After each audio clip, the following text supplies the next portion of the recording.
Book पढ़ के ना स्विमिंग आएगी, ना किसी के रोड मैप की वीडियो देख के आपको डीएसए आएगा। यही सच है। तो फैंग वालों के एक्सपीरियंस अलग है, आपके एक्सपीरियंस अलग है, ये याद रखो।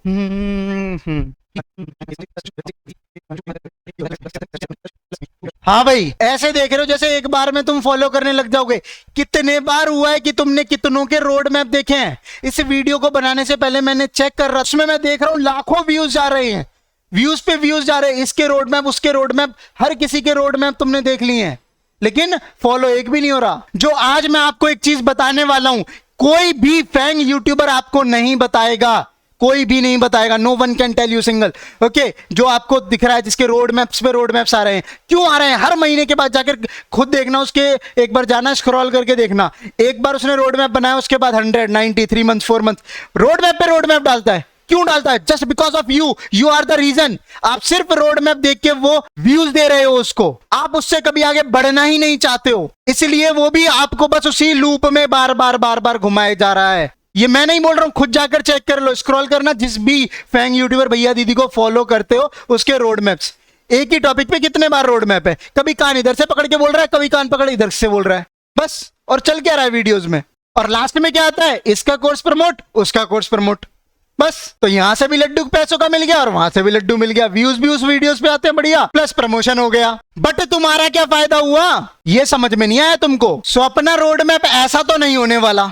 And the most crucial part of this road map is, मैं वीडियो के एंड में बताऊंगा, और वो एक्चुअली में आपकी रियल चीजें होंगी। वो जो चीज होगी ना, वही सच है।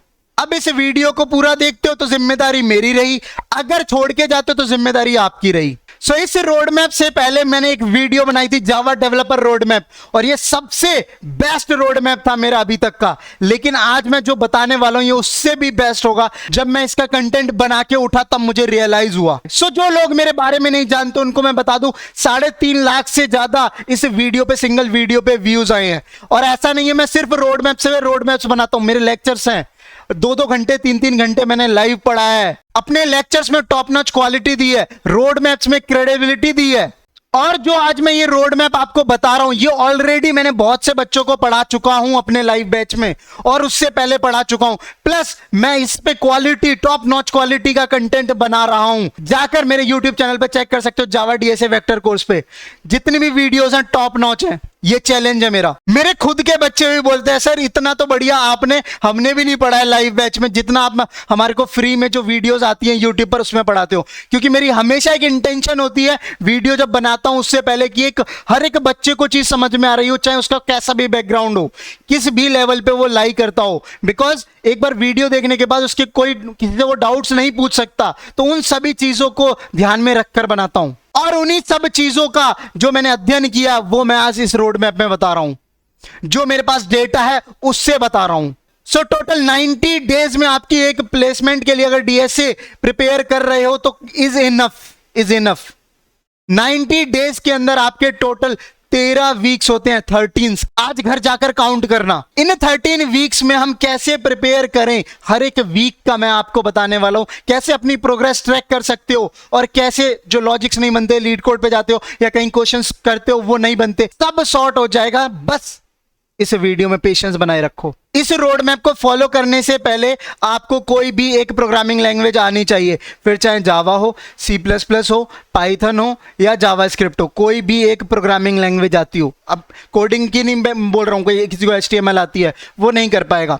एक जिसको प्रोग्रामिंग लैंग्वेज आती है, कुछ फाउंडेशन उसकी अच्छी है। Time and space complexity plus recursion with time complexity आपका फर्स्ट स्टेप होना चाहिए जब भी आप डीएसए सीखने जा रहे हो। क्योंकि ये हर एक चीजें, ये तीनों की तीनों चीजें आपको हर एक क्वेश्चन में, हर एक कॉन्सेप्ट में देखने को मिलेगी पूरी डीएसए की जर्नी में।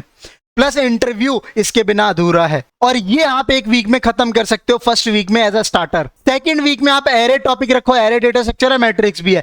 एरे में आपको ज्यादा ध्यान देना है, मैट्रिक्स में एज कंपेयर टू लेस भी चल जाएगा, क्योंकि एरे के कॉन्सेप्ट ज्यादा यूज होंगे आगे, और उस पर क्वेश्चंस भी ज्यादा आपको करने पड़ेंगे। और ये एक वीक में आप कर सकते हो। यूट्यूब पर, गूगल पे, हर जगह आपको रिसोर्स मिल जाएगा, रिसोर्स की कमी नहीं है, मैं भी पढ़ा ही रहा हूं। सर्चिंग में बात करें, सर्चिंग में बाइनरी सर्च सेकंड वीक में सर्चिंग यूज करना, क्योंकि ये एरे में ही सर्च करना शुरू करते हैं। तो सर्चिंग में बाइनरी सर्च और 2 पॉइंटर्स पे आपको ज्यादा ध्यान देने की जरूरत है। और ये बाइनरी सर्च अगर मेरे 2 लेक्चर हैं वो देख लिए ना, उसके बाद कभी देखने की जरूरत नहीं है। बाइनरी सर्च एक क्वेश्चन से 5 क्वेश्चन कैसे सॉल्व होते हैं ये सिखा देगा लेक्चर। और बाकी अगर तुम कहीं और से पढ़ना चाहते हो तो पढ़ो। 4th वीक में होना चाहिए सॉर्टिंग। अब सॉर्टिंग के अंदर भी कुछ सॉर्टिंग बहुत फेमस है जो पूछी जाती है फ्रीक्वेंटली, उन पर ज्यादा फोकस रखना। Like insertion shot, bubble shot, selection shot, merge shot और क्विक शॉट। ये पांचों आप रखना ही रखना कि हमको बस इसका तो लॉजिक भी पता होना चाहिए, कोड भी पता होना चाहिए और टिप्स पे होना चाहिए। इसके बाद अगर आपको टाइम मिल जाता है 5, हर एक दिन में एक सॉर्टिंग तो कर ही सकते हो, फिर छठे दिन क्या कर सकते हो, एक और ले सकते हो, हीप शॉट ट्राई कर सकते हो, या फिर सॉर्टिंग के कुछ क्वेश्चंस को ट्राई कर सकते हो लीड कोड पर। 5th week is complete for your strings. जो भी आपने एरे में पढ़ा है, एरे से बहुत ही सिमिलर है आपका स्ट्रिंग्स। अगर बात करेंगे वही है, कैरेक्टर टाइप का एरे हमारा, ये पूरा एक सेम चीज हो जाता है। और ये दोनों एरे और स्ट्रिंग दोनों की वेटेज बहुत ज्यादा है, तो आपको स्ट्रिंग पे बहुत ज्यादा फोकस रखना है और ट्राई करने हैं जो भी क्वेश्चंस आपके पूछे जाते हैं। इसकी लिस्ट मैंने बना ही रहा हूं, वो आप जाकर देख सकते हो जावा डीएसए वेक्टर कोर्स में, वहां पे लिस्ट ऑफ क्वेश्चंस मिल जाएंगे और एक्सप्लोर करोगे तो हर जगह मिल जाएंगे क्वेश्चंस। तो स्ट्रिंग में स्ट्रिंग बफर और स्ट्रिंग बिल्डर, ये तीनों चीजों को प्लस क्वेश्चंस को रखना, इट्स इनफ। 6th वीक में लिंक लिस्ट आपकी प्रायोरिटी होनी चाहिए। और मैं आपको बताऊं, यहां पर जब सर्चिंग पढ़ रहे हो तो बाइनरी सर्च पे ज्यादा फोकस रखना, 2 पॉइंटर अप्रोच पे एक आध क्वेश्चन सॉल्व करना है तो बस कर लेना, ओके।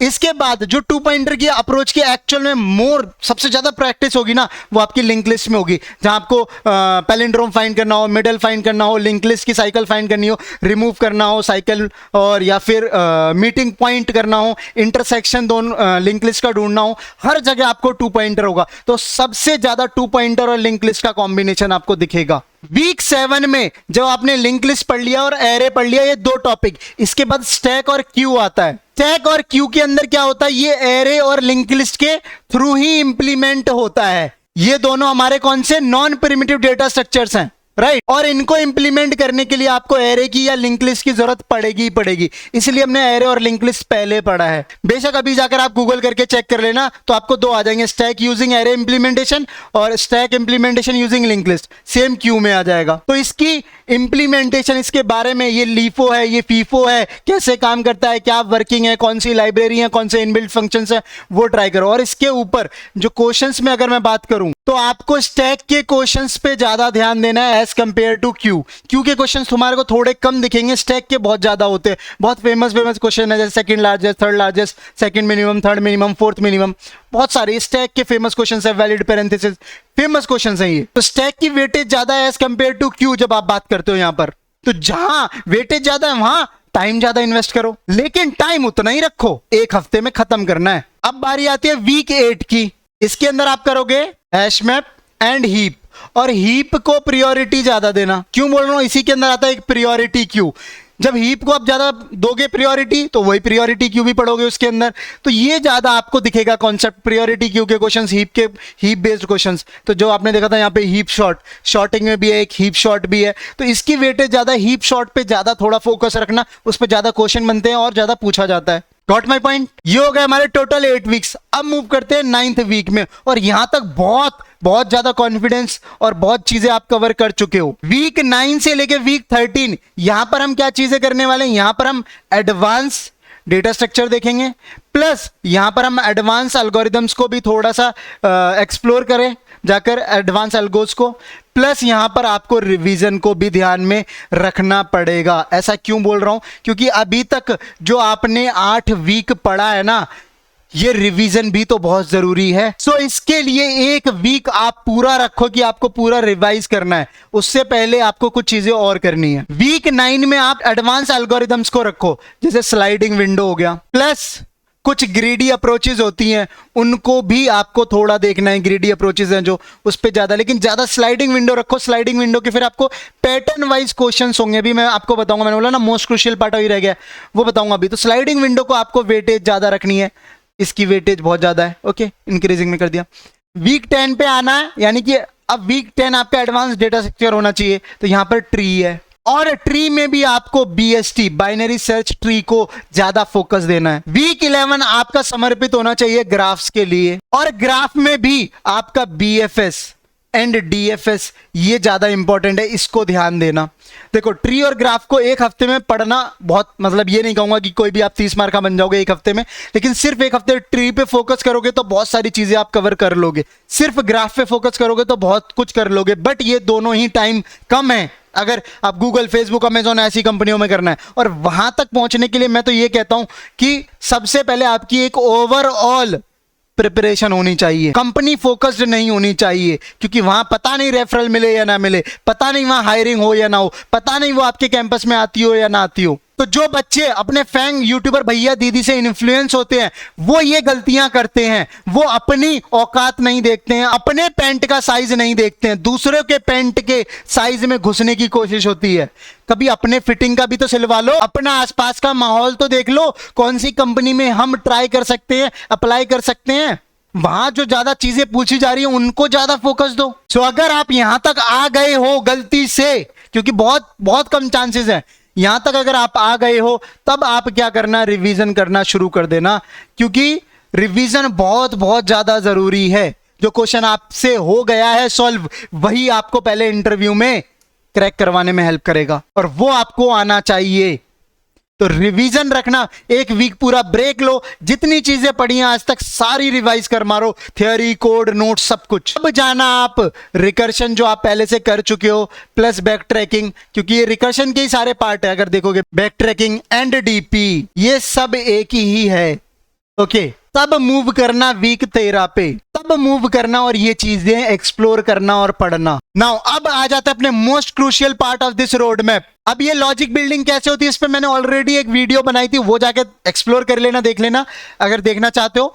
अदरवाइज सिंपल सा मेरा एक चीज फंडा याद रखो, सिंपल फंडा है, आपसे कोई भी क्वेश्चन सॉल्व कर रहे हो, किया है, उसके बाद आप देखो जो आपने किया है वो क्या एफिशिएंट सॉल्यूशन है या नाइव सॉल्यूशन है। अगर आपने एफिशिएंट किया है तो उसकी नाइव अप्रोच जरूर देखो, हो सकता है इसकी नाइव किसी की एफिशिएंट हो, वो कहीं लग जाए। नाइव और एफिशिएंट ये दोनों ही आपको आने चाहिए, ये दोनों अप्रोचेस आपने एक्सप्लोर की हैं, तब आपको समझ में आएगा कोई सॉल्यूशन इसका अच्छा है तो क्यों अच्छा है, कैसे अच्छा है। और उसको हमेशा याद रखने के लिए आपका आता है second step, step two note down the approach. जो भी आपने अप्रोच लिखा है उसके छोटे छोटे स्मॉल स्टेप्स को लिख लो, पूरा कोड मत लिख देना, क्योंकि रिवीजन नहीं कर पाओगे जब इतने लाइन का कोड बढ़ जाएगा। कोड नहीं पढ़ना है हमको, हमने क्या अप्रोच लगाई, हमारे क्या हमने 2-3 स्टेप्स लिए छोटे से, उससे हमारा ये हो गया। क्योंकि जब हम रिवाइज करेंगे पूरा वो चीज हमारे दिमाग में रिकॉल हो जाएगा। तो उन स्टेप्स के छोटे छोटे जो अप्रोच है उनके स्टेप्स के नोट डाउन कर लो, स्टेप्स कौन से स्टेप्स लिए, प्लस जो भी हम मटेरियल पढ़ रहे हैं टॉपिक के बारे में नोट्स बनाओ, स्मॉल नोट्स, क्योंकि ये वीडियोस आप दोबारा कंज्यूम नहीं कर सकते। मैं अपने बच्चों को कभी भी रिकॉर्डेड मतलब देता ही नहीं हूं मटेरियल, जो लाइव पढ़ाता हूं मैं बोलता हूं लाइव में आयो, लाइव ही पढ़ो, मैं इसकी रिकॉर्डिंग आपको नहीं दूंगा, क्योंकि रिकॉर्डिंग आपको दे दी तो आपके पास बैकअप हो जाएगा, आप में आलस आ जाएगा। जिंदगी में बैकअप मारता है, अगर आप 2 नाव में कभी सवार करोगे ना तो बीचों से फट जाएगी। हमेशा बैकअप नहीं होना चाहिए। अगर गोल सेट है ना तो गोल सेट है, बस यही करना है, अचीव करना है तो आर या पार होना चाहिए। एक बार आपने पढ़ लिया, फिर हमने उसके जो नोट्स बना लिए, हमको अपने नोट्स पे भरोसा होना चाहिए। अगर हमको अपने नोट्स पे भरोसा नहीं है तो हम अपने लॉजिक्स पे क्या भरोसा करेंगे, नहीं कर पाएंगे, बार बार वीडियोस ही देखने जाते रहेंगे, वो गलती नहीं करनी है। अब अपने नोट्स पे भरोसा बिल्ड करने के लिए क्या करोगे, तीसरी चीज, उससे दोस्ती करनी है आपको अपने नोट्स से जितनी हो सके, और उसके लिए क्या करना पड़ेगा, रिवीजन। अब ये रिवीजन भी आपकी 2 तरीके से होनी चाहिए, एक फॉरवर्ड डायरेक्शन एंड दूसरी बैकवर्ड। अब फॉरवर्ड डायरेक्शन बैकवर्ड डायरेक्शन क्या है, 2 वीक ले लो, ठीक है, एवरी 2 वीक्स में इसको अल्टरनेट करते रहो। फॉरवर्ड डायरेक्शन में क्या होगा, स्टार्टिंग से लेके मतलब जहां से हमने स्टार्ट किया था फर्स्ट वीक से रिवीजन करना स्टार्ट करना 2 वीक्स में। ओके, जब आप इसमें रिवीजन कर रहे होगे तब आप इन टॉपिक्स को ज्यादा ध्यान दे रहे होगे क्योंकि ये पुराने हो चुके होंगे, एंड रीसेंट वालों पे कम टाइम स्पेंड हो रहा होगा। लेकिन सेम चीज जब आपको रीसेंट वालों पे ज्यादा प्रायोरिटी देनी है, बैकवर्ड डायरेक्शन स्टार्ट कर दो। जो हमने आज पढ़ा है उससे कल का रिवाइज करेंगे, फिर परसों का, फिर उससे वीक का, उससे पहले वीक का, बैकवर्ड डायरेक्शन में आप मूव करो। इससे क्या हो जाएगा, इससे आपकी दोस्ती जैसे आप स्कूल वाले दोस्तों के साथ और कॉलेज वाले दोस्तों के साथ मेंटेन कर रहे हो, सेम आप अपने नोट्स के साथ, अपने टॉपिक्स के साथ वो मेंटेन कर रहे होगे। रिलेशनशिप जो आपने बिल्ड किया इतनी मेहनत से, इतने महीनों में, इतने हफ्तों से पढ़ के, लिख कर, क्या उसको ऐसे ही वेस्ट कर दोगे? सोचो। And the last thing of this road map जहां मैं क्लोज करूंगा वो ये है, explore and analysis. Explore and analysis. Analysis होना चाहिए आपके किसी क्वेश्चन का कि क्या मैं इस क्वेश्चन से कोई और क्वेश्चन इससे रिलेटिव है जिसको मैं सॉल्व कर सकता हूं। क्या इन जो 2 क्वेश्चन सॉल्व कर लिए मैं तीसरा इसी से रिलेटेड क्वेश्चन सॉल्व कर सकता हूं। कितने नंबर ऑफ क्वेश्चंस हैं जो रिलेटिवली सॉल्व हो रहे हैं, ये आपका एनालिसिस होना चाहिए। तो हमको दूसरों के कोड से भी सीखना है, एक्सप्लोर करके। किसी ने कहा है कुछ चीजें आपको सीखनी है तो बायोग्राफी पढ़ो 10 लोगों की, वो 10 लोग कैसे फॉलो हुए तो आप सीख जाओगे, नहीं।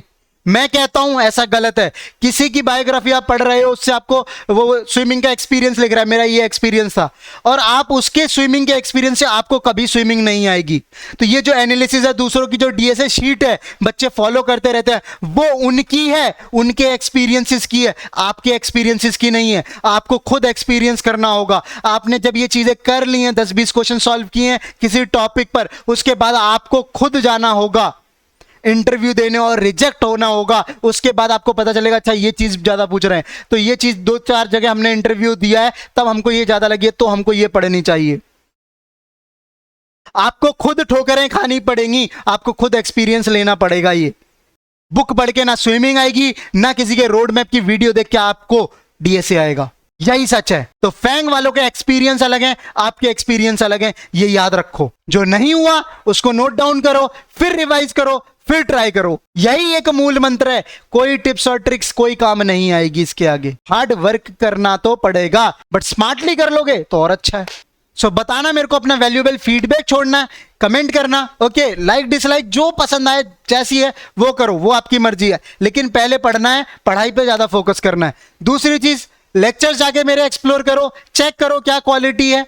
अगर बढ़िया है तो उनसे सीख सकते हो, सीखने की कोशिश करो, कंसिस्टेंट रहने की कोशिश करो। आपसे जरूरी नहीं है सिर्फ आपसे ही क्वेश्चन नहीं हो रहा है, बहुत से बंदे हैं, आप पहले नहीं हो, दूसरे तीसरे और बंदे थे जिनसे नहीं होते थे क्वेश्चन, आज वो अच्छी अच्छी जगहों पे हैं।